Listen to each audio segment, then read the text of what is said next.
Hi, welcome to my YouTube channel. Don't forget to subscribe. Singer-songwriter Jimmy Buffett, who popularized beach bum soft rock with the escapist Caribbean-flavored song, Margaritaville, and turned that celebration of loafing into an empire of restaurants, resorts, and frozen concoctions, has died. He was 76.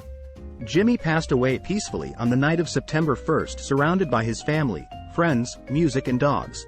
A statement posted to Buffett's official website and social media pages said late Friday. He lived his life like a song till the very last breath and will be missed beyond measure by so many.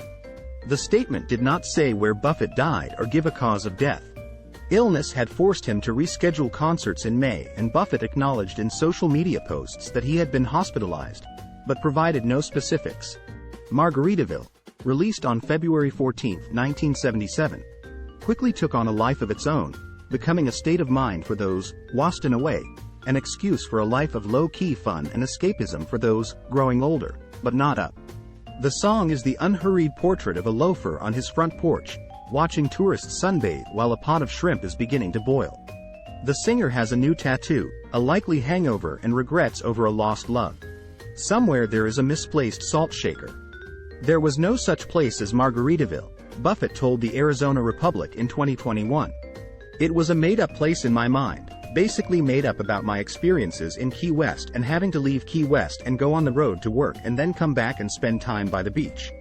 The song soon inspired restaurants and resorts, turning Buffett's alleged desire for the simplicity of island life into a multi-million brand. He landed at number 13 in Forbes' America's Richest Celebrities in 2016 with a net worth of $550 million. Music critics were never very kind to Buffett or his catalog, including the sandy beachside snack bar songs like Fins, Come Monday, and Cheeseburgers in Paradise. But his legions of fans, called parrot heads, regularly turned up for his concerts wearing toy parrots, cheeseburgers, sharks and flamingos on their heads, leis around their necks and loud Hawaiian shirts. It's pure escapism is all it is, he told the Republic. I'm not the first one to do it, nor shall I probably be the last. But I think it's really a part of the human condition that you've got to have some fun. You've got to get away from whatever you do to make a living or other parts of life that stress you out. I try to make it at least 50-50 fun to work, and so far it's worked out. His special Gulf Coast mix of country, pop, folk and rock added instruments and tonalities more commonly found in the Caribbean, like steel drums. It was a stew of steel pans, trombones and pedal steel guitar. Buffett's incredible ear for hooks and light grooves were often overshadowed by his lyrics about fish tacos and sunsets.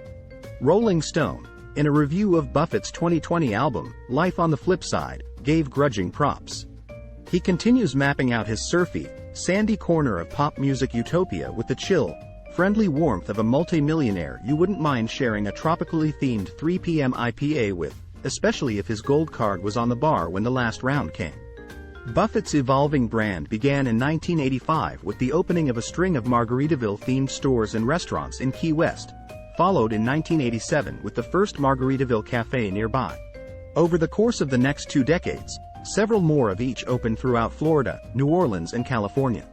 The brand has since expanded to dozens of categories, including resorts, apparel and footwear for men and women, a radio station, a beer brand, iced tea, tequila and rum, home decor, food items like salad dressing, Margaritaville crunchy pimento cheese and shrimp bites, and Margaritaville Cantina-style medium chunky salsa. The Margaritaville at Sea cruise line and restaurants, including Margaritaville Restaurant, JWB Prime Steak and Seafood, 5 O'Clock Somewhere Bar and Grill and Landshark Bar and Grill. There also was a Broadway-bound jukebox musical, Escape to Margaritaville, a romantic comedy in which a singer-bartender called Sully falls for the far more career-minded Rachel, who is vacationing with friends and hanging out at Margaritaville, the hotel bar where Sully works. James William Buffett was born on Christmas Day 1946 in Pascagoula, Mississippi, and raised in the port town of Mobile, Alabama.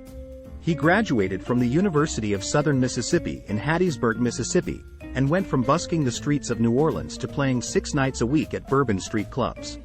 He released his first record, Down to Earth, in 1970 and issued 7 more on a regular yearly clip, with his 1974 song, Come Monday, from his 4th studio album, Living and Dying in 3/4 Time, peaking at number 30.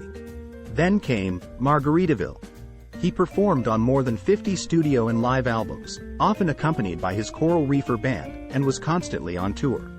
He earned 2 Grammy Award nominations, 2 Academy of Country Music Awards and a Country Music Association Award. Buffett was actually in Austin, Texas, when the inspiration struck for Margaritaville. He and a friend had stopped for lunch at a Mexican restaurant before she dropped him at the airport for a flight home to Key West, so they got to drinking margaritas. "And I kind of came up with that idea of this is just like Margaritaville," Buffett told the Republic. "She kind of laughed at that and put me on the plane. And I started working on it." He wrote some on the plane and finished it while driving down the Keys. "There was a wreck on the bridge," he said. "And we got stopped for about an hour, so I finished the song on the 7-Mile Bridge, which I thought was apropos." Buffett also was the author of numerous books including Where is Joe Merchant? And A Pirate Looks at 50, and added movies to his resume as co-producer and co-star of an adaptation of Carl Hiaasen's novel, Hoot. Buffett is survived by his wife, Jane, daughters, Savannah and Sarah, and son, Cameron. What seems like a simple ditty about getting blotto and mending a broken heart turns out to be a profound meditation on the often painful inertia of beach dwelling, Spin magazine wrote in 2021. The tourists come and go, one group indistinguishable from the other.